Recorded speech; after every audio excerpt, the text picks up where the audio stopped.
and gentlemen, the story you are about to hear is true. The names have been changed to protect the innocent. Dragnet.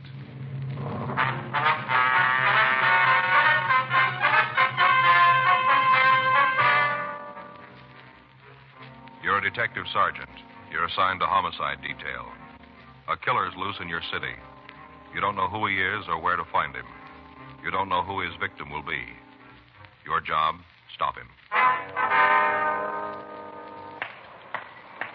It was Tuesday, May 13th. It was warm in Los Angeles. We were working the day watch out of homicide detail. My partner's Frank Smith. The boss is Captain Lorman. My name's Friday. I was on my way back from handwriting, and it was 8:26 a.m. when I got to room 42. Homicide. You get it? Yeah, Don just finished up. He says the handwriting matches. Victim wrote the note. Huh. That's it then, huh? Yeah. You talked to his wife? Yeah, she's pretty broken up. Figures. Ate too fast. Oh, I got heartburn. Well, why don't you take a couple of those Pepto pals or whatever it is? Let's get on with this. A lot of work here. Hey, there's an idea. Never thought of that. Yeah, I got some in my locker over here. You sure have. Last time I bought a big box of them. There must be some left.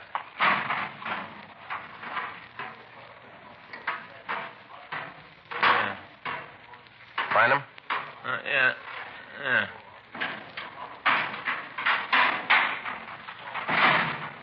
He thinks the husband fits in, huh? Yeah, all the way along the... What are you doing? Huh? I said, what are you doing there? Well, I found the Peptos. Yeah, but what are you doing with them there? Oh, putting them together. I must have dropped them sometime. See, all the pills are all broken up. Trying to put one together. You can't be too careful. Can't take too much. What is this? Wait a minute. Oh, there. One pill. That's all you're supposed to take, just one. Uh-huh. I don't understand. What do you mean? How you can come in here, no sleep, upset stomach, and feel so good. Yeah. You know something, Joe? What's that? Suppose I really don't. You don't, huh? No. That ought to be about right, I guess. Does that look like one pill to you? I don't know, Frank. I hope so. It's too important a decision for me to help you with. Oh, Pepto, pal. Good for what ails you. Potent, Joe. Real potent. Mm-hmm. I just wondered if you were all through now. Oh, as soon as I scrape the crumbs away. Mm-hmm. Okay? No, I'm with you. Here's one you missed. Thanks. Oh, you're half gone. Mm-hmm. Okay. Where Okay? to? Yeah. Well, are you all through now? You've had your pill and everything? Joe, I took my pill. I've got the Pepto Pals all worked out now. What can I do for you? Hot shot. I'll get it.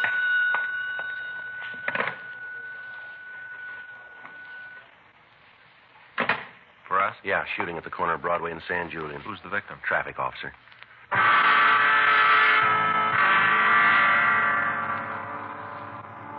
We left the office and drove to the scene of the shooting. Traffic at the intersection had come to a virtual standstill. 18 feet from the northwest corner, lying in the middle of the pedestrian crosswalk, was a uniformed traffic officer. He was wearing the white cap of the traffic division. There was a large blood stain on the right side of his chest, and his service revolver was still in his holster. By the time we got to the scene, the ambulance had arrived, and the wounded officer was being given emergency treatment. Other officers were trying to get the traffic moving again, and additional men were throwing up a blockade around the immediate vicinity in an attempt to apprehend the person who'd shot the policeman. Captain Lorman and Chief Detective Thad Brown arrived and took charge of the search. Frank and I checked through the crowd that had gathered, and we found a witness to the shooting. Yeah. Well, I saw the whole thing, officer, right from the beginning. I saw it just about the most awful thing I ever saw. All right, sure. If you'll just give us your name. Roy Hickok. It's Hickok. All right, Mr. Hickok. Now, if you'll tell us what happened. Well, I was on my way to work, walking down the street. I got to the corner here, Broadway and San Julian. I got to the corner. I stopped for a light. Go ahead. I just stood there waiting for it to be time to cross. All of a sudden, this car came up and slid to a stop. The light changed, and he had to stop. Uh-huh. He must have been going pretty fast because he went clear out into the intersection. And the officer, the one who was shot, held up his hand. I think that was the only reason the driver didn't run the light. The officer held up his hand. All right, sir, go ahead. Well, the fella stopped, but he was right in the middle of the crosswalk. Everybody had to go around the car, out into the intersection. Mm-hmm. He was right in the middle, and we all had to go around it. Yeah. Well, he just sat there. He didn't make any try to back up or nothing. He just sat there, kind of waiting for the light to change again so he could get going. I see. Then the officer, the one who was shot, he started to walk over to the fella. I guess he wanted him to back up. Must have been something like that. Wanted him to get out of the way. What happened then? Well, all of a sudden, this guy in the car just started shooting. Where was the officer when the shooting started? We hadn't even got to the car yet. He must have been about 10, 12 feet from it. This guy pulled out the gun and started plowing away. Point blank, he did it, right in the policeman's face. Yeah. Well, everybody on the street got panicky when they heard the shooting. Started to run everywhere, yelling, screaming, real panic. What'd the officer do? Nothing. He stood there and looked surprised. And then he tried to get his gun out of the holster, but, well, before he could do it, the fellow in the car shot a couple more times, and the policeman fell down. What'd he do then? You mean the guy in the car? Yeah, that's right. Well, he took off, drove right through the people, and drove down San Julian. It's a wonder he didn't kill somebody the way he drove off. Just didn't care about anybody. Barreled south on San Julian. Did you talk to the other officers about this? Well, not too much. Seems like as soon as it happened, there were so many people around, there wasn't much time to talk to anybody. I called down where I worked, and I told them I'd be late. I told them to expect me when I walked in. I never did see so many policemen or cars. Just a minute, will you? Folks, you'll have to get back here, please. Give us a little more room now. All right, thank you. Can you give us a description of the car? The one the killer drove? Yes, sir. Well, you bet I can. I can tell you all about it. All right, would you go ahead? Well, it was a dark-colored sedan. A dark blue. Mm-hmm. What kind of car was it? You mean the brand? Yes, sir. Well, I'm not real sure about that. It all happened so fast. You know, all of a sudden it was over. I only got a kind of a quick look at it because I wasn't paying much attention to it. Well, look, folks, you'll have to stay back here, please. Frank, hold them back over there, will you? Now, what kind of a car was it? Well, I think it was either a Plymouth or maybe a DeSoto, but I'm not sure. But you're pretty sure about the color, are you? Oh, yeah. It was blue, dark blue. Well, what about the man driving the car? Did you get a good look at him? Yeah, I guess just about everybody did. You know, sitting out there in the middle of the street like that. Everybody that went by him had a look at him. Could you give us a description of him? Well, what do you want to know? Well, how about the color of his hair? It was light, not real blonde, but a light color. How about his eyes? It looked like they was blue. Mm-hmm. About how old would you say the man was? I don't know, maybe 24, 25, around in there. He wasn't real old. Was he clean-shaven? Yeah. How about glasses? Do you remember? Was he wearing them? No. Was there anything about him that'd make it easier for us to identify him? I don't think I know what you mean. Well, was there anything about him, a scar, maybe a birthmark, something like that you might have seen? Not that I remember. Might have had something like that, but if he did, I don't remember. Did you have the chance to see what the man was wearing? Well, just that he had on a white shirt and a jacket. It looked like the ones they issue in the Army. You know, the kind of windbreaker type, light material. Uh-huh. Did the man say anything? If he did, I didn't hear it. As soon as he started shooting, it seemed like the roof come off. All the noise, everybody yelling, trying to get out of the way of the bullets. If he said anything, I sure didn't hear it. I see. Now, is there anything else that you can give us on the man? Well, there is, Sergeant, but I feel a little silly about it. Well, what's that, sir? What's about the car? I told you I didn't pay much attention to it, not at first. Well, after the shooting started, then I got as good a look as I could. Mm-hmm. I got a pretty good look at the back of it when the guy took off. Just a minute, I didn't hear you. I say I got a pretty good look at the back of it when the guy took off. You know, when he went down the street. I see. I feel a little silly because I didn't get more. How's that? The license number. Yeah. I could only get 4 of the numbers.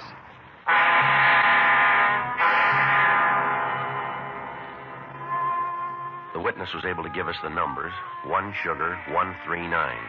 A broadcast was gotten out carrying this information, and a search was started through auto records in an attempt to come up with the owner of the vehicle. 2 men were detailed to the Department of Motor Vehicles to assist their men in the search of the files. Meantime, Chief Brown and Captain Lorman had ordered roadblocks to be put up on San Julian and all streets leading to adjoining areas. The one witness, Roy Hickok, was taken to the city hall and he was shown the mug books. He was unable to come up with an identification on the suspect. 12:40 p.m. Frank put in a call to Georgia Street Receiving Hospital and found that Officer Larry Giroux was still in a critical condition and that he had not regained consciousness. His family had been notified, and a car was dispatched to bring his wife to the hospital. All people in the immediate vicinity of the shooting were interrogated, and their statements were taken, but none of them could give us a lead as to the identity of the suspect. 5:27 p.m. Frank and I went back to the office. While he checked by auto records, I put in a call to Captain Lorman. Yeah, Skipper. No, they're still checking it. Yeah. Well, Frank's down there now. Uh-huh. Yeah, he looked at him, but he wasn't able to give us anything. No, I say he couldn't give us anything. No, last we heard he was still unconscious. Yeah, that's right. Well, we left word that we're to be called if he comes out. Mm-hmm. No. Galindo and McCready are over there. Yeah, she's taking it pretty hard. Joe. Mm-hmm. Right. Just a minute, I got Skipper on the phone. If anything turns up, we'll call you. Joe, it's Yeah. important. Hold on a minute, will you, Skipper? Yeah, what do you got? Well, they made the car. Yeah. It was stolen this morning. Well, we got a pretty good piece of news. No, Frank just came in. They made the car. It was stolen this morning.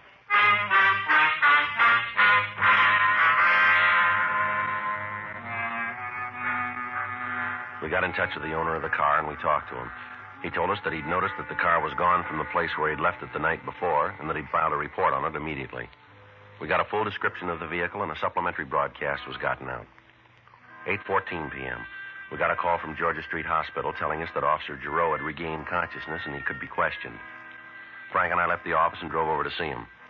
By the time we got there, however, he lapsed into a coma again. We talked to Dr. Sebastian. He told us that he'd removed 4 bullets from Giroux's body. One of the shots had severed the officer's spinal cord. In the event that he pulled out of it, he'd never walk again. Frank and I talked with Galindo and McCready. They'd been able to interview the wounded officer, but they hadn't been able to get any additional information from him. As we walked down the hall, we met Mrs. Giroux. Sergeant Friday? Yes, ma'am? I'm Ellen Giroux, Larry's wife. Yes, ma'am. Do they know yet? Do they know if Larry's going to be all right? Well, it'd be better if you talked to Dr. Sebastian, Miss Giroux. I have. He tells me they don't know yet. How can they say that? They don't know. Larry's been here for almost 12 hours. They must know something. Why won't they tell me? We're sorry, Miss Giroux. Have you caught the man yet? The man who did this to Larry, have you got him yet? No, ma'am, not yet. Then what are you doing here? Why aren't you out looking for him? We're doing everything we can, ma'am. But you haven't caught him. You're all running around looking, but you haven't caught him. Well, that's doing a lot of good. It makes me feel a lot better to know that the man who shot my husband is still running free. We're sorry. That doesn't help, Sergeant. I can't take it home with me and spread out your sorrow in front of my children. They're still going to want to know where their father is. They're still going to want to have him back. Your good wishes aren't going to be enough. Joe, I'll check the office. All right. Tell the skipper we're going to tag Metro Division. Right. Miss Giroux, we know how you feel. We know what's going through your mind. My partner there was just shot not too long ago, and I've been right here in this same place waiting for a report, too, just like you. I know what it is to see the doctor come out of a treatment room and not say anything. I know there isn't much I can say to make it easier. But we can tell you this. There are 4,000 policemen in this city. Every one of them's looking for the man who shot your husband. Joe? Yeah. The suspect? Yeah. They found him.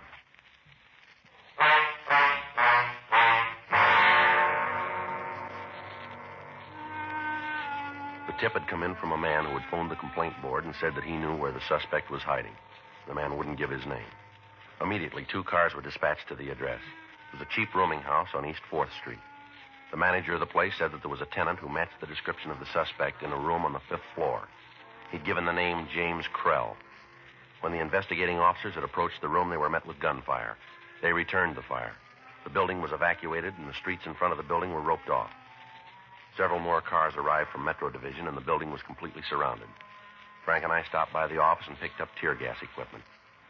From what we were told, the suspect had barricaded the door leading into the room with furniture. The only way we had to get him out alive was with gas.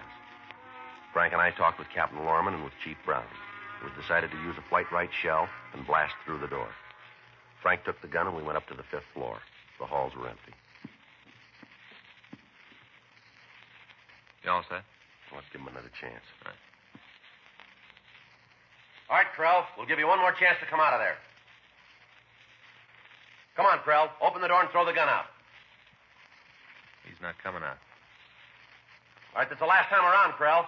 Get out of here, Pop. Get out of here. Leave me alone. You try to come through that door and I'll kill you. I swear I will. I'll kill you where you stand. All right, Frank. Let's put the mask on. Right. You all set? Yeah. All right, let it go.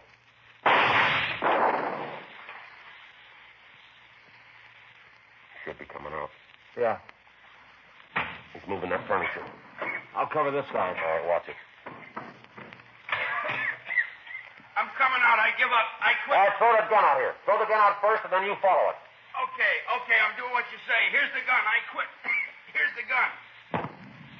I got it. All right, Krell. Come on out with your hands behind your head. Come on, move. All right, don't shoot. Don't shoot. I'm doing like you say. I'm coming. All right, come on, move. Down here. Come on, move, Krell. All right, this'll do. Now stand still.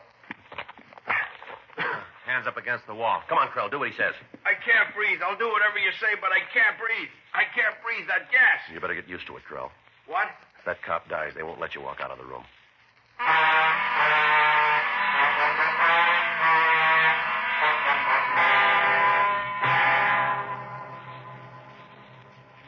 The suspect was taken to Georgia Street Receiving Hospital for treatment. When the investigating officers had approached the room that he was hiding in, Krell had shot at them through the door. They'd returned the fire, and one of the bullets had shattered his left wrist. We got his full name, and we ran him through R&I. We found that he had a minor record in California and was at the time a deserter from the Army. His wrist was taken care of, and then Frank and I talked to him in the treatment room. Lousy deal all the way around. Is that right? Sure, you guys had no right to come up there and shoot off that gas. We didn't call it. Lousy deal. Why'd you shoot that officer? I thought he was going to shoot me. It was self-defense. When they picked him up, his gun was still in his holster. Then somebody put it back. Why do you want to shoot you? Who knows? Who can figure any cop? You're all sadists. Why'd you do it? Look, I'll tell you nice and plain.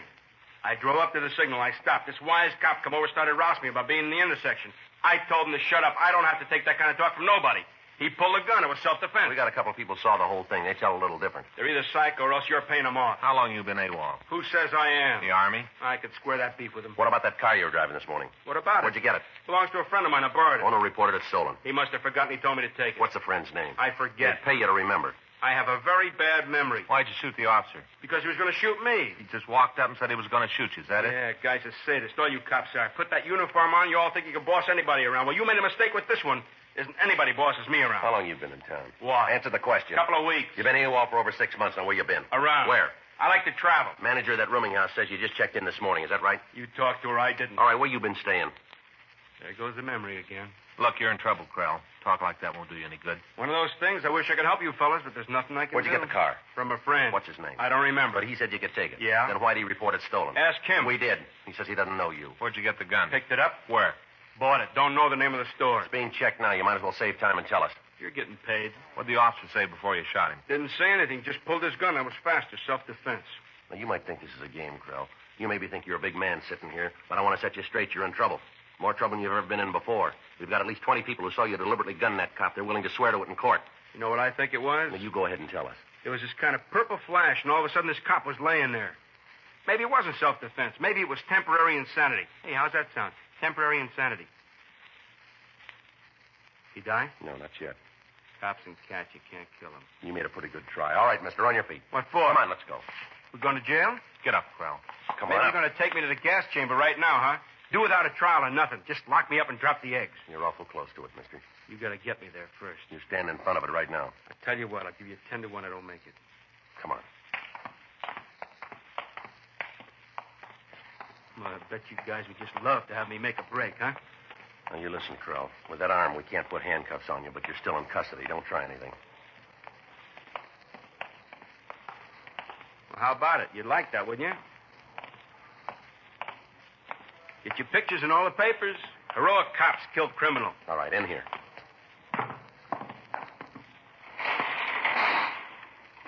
Yeah, you guys would really like Now, that. I'm going to give you something for free, Krell. Oh, yeah, what's that? You talk a lot, but you don't say anything. Always happens. Put a guy in a uniform right away, he's a big man. A bum on the outside, but just give him a badge and a suit, right away he's big. Yeah, sure. Come on. Hey, how's about a cigarette? Here. Well, thanks. Got a match? Come on, move. Car's back this way. Hey, wait a minute. What do you want? A cigarette. Not doing me much good without a match. All right, here. Grab him, Joe. Hold it up, Krell. All right, Krell, hold it up. Hold it up or I'll shoot. Down. Come on.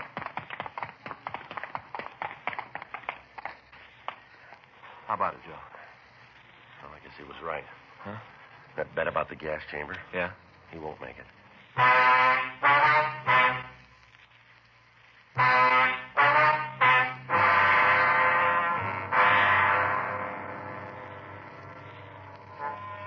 A doctor was called down from the hospital, and the suspect, James Krell, was pronounced dead. The body was removed to the county morgue. In going over the dead man's effects, we found a receipt from one of the downtown hotels. There were 2 names listed on it, and a notation to the effect that the rent on room 517 had been paid for a week. The other name on the slip was Sidney Larson. We checked it through R&I, and we found that Larson had a long felony record in California and had been paroled 2 months previously. The report came back on the gun that Krell had used. It was among 7 revolvers that had been stolen from a hardware store in Tulare on May 6th. The other 6 guns were still missing. We checked with Dr. Sebastian on Officer Giroux's condition. We were told that the policeman was still unconscious, but that he had passed the critical stage. Mrs. Giroux collapsed when she heard the news that her husband would never walk again, and she was placed under sedative. 10:48 p.m. Frank and I left the office and drove over to the hotel named on the receipt that we found. It was a run-down place with a potted rubber plant in the lobby. We rang the bell on the counter and waited. Yeah? You the manager here? Well, right now I am. Yeah, why? Police officers. Want some information. About what? Take a look at this. That one of your receipts? Let me take a look. Now, wait a minute. Let me get the lights on so I can see. Yeah, there's the name right on the top. Sure looks like it's one of ours, don't it? You recognize the two names on it? Now, wait a minute. Yeah, I do. Yeah, I recognize him good. This fellow Larson's he in now? Well, I don't know. We don't keep a very close tab on the people who stay here. Service isn't too good, but we don't ask questions. Change the sheets once a week. We don't ask questions. Is he in? Well, he might be. I'd have to check it. There's a police investigation, mister. Is Larson in? I'll check the box.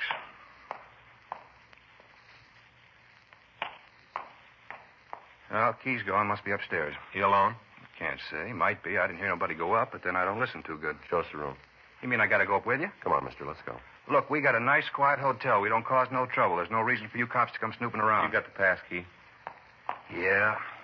Let's go. Have to take the elevator up. I can't go the stairs. All right. Go ahead. Mm-hmm. Fifth floor, isn't it? Mm-hmm. That's what they say, too. How long the two of them been here? Huh? Larson and Krell, how long have they been here? Well, I'll have to check the book for that. Can't carry those things around in my head. If I did, there wouldn't be no room for the important things. About when? What? About when did they come in? Oh, I don't know. Maybe 2, 3 weeks around in there. They got any friends? Well, most everybody's got a few friends. Any of them come around here? No, not that I've seen. We're not snoopy like some. I'll get the door. All right, which way? What? Which way is 517? To the left. I don't want no trouble here now, huh? We're not going to make any. Look, this is a quiet hotel. We don't want any of the tenants to get sore. You guys are going to walk out. I got to live here. I don't want no trouble. Here it is. All right, give me the key. Yeah. I'll take that side, Frank. Yeah. Look, you stand back out of the way and keep still, will you? No trouble now, huh? Please. Keep your voice No down, will you? trouble. All set. Yeah.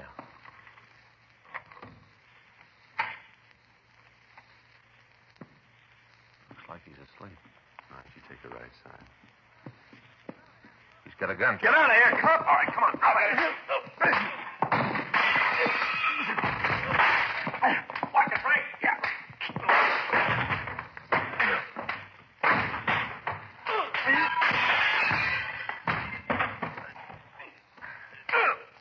All right, now, come on, Larson. On your feet. Get up. What are you doing in here? You got no right to come in like this. I'll check the room, Joe. What are you looking for? I'm registered. You check my parole officer. He'll tell you I'm clean. What about the gun? All right, so I got a gun. You're an ex-con, aren't you? Big deal. All right, let's go. Where? You've been there before. Take a look, Joe. 5 of them. All right, where'd you get these? You find out, cop. You're getting nothing from me. All right, come on. Take it easy. Let's go. What about Krell? You get him, too? That's right. You got him in jail? He's dead. Krell? That's right. He tried to make a break and it didn't work. Poor kid.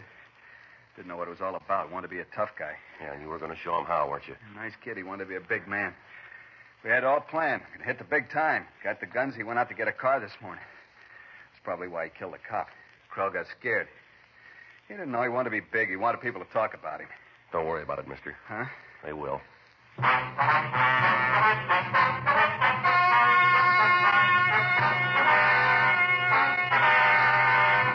The coroner's jury returned a verdict that the death of James Edward Krell was justifiable homicide.